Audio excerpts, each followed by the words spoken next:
space. How does Anura help people both with that cleanliness of the leads on the front end, but also with efficiency on ad spend?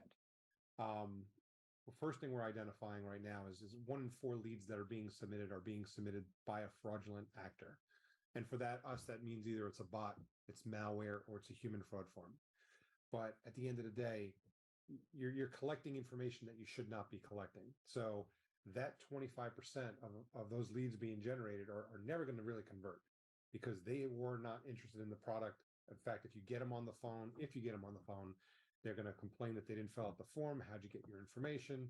So it's a bad situation. Like we always talk about, let's see, 5 major things that happen when you buy a bad lead. So first, obviously, you water down your ROI because you're spending money on leads that are just never going to convert. Number 2, if you call enough of those leads, you can create a brand reputation issue. And like what Isaac was saying, it can also cause you to have issues with not just your brand, but your caller reputation.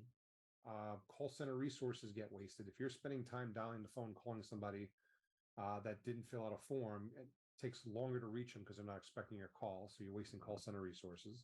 And then if you're calling somebody who didn't give you express permission to call them, we all know about the TCPA violation.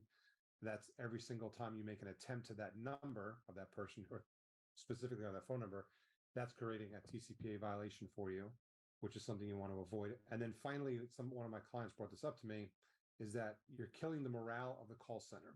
So what's happening is, and this is something that he found out, that their call centers are calling, so they're harder to reach. And when they do get them on, they usually get yelled at for calling them.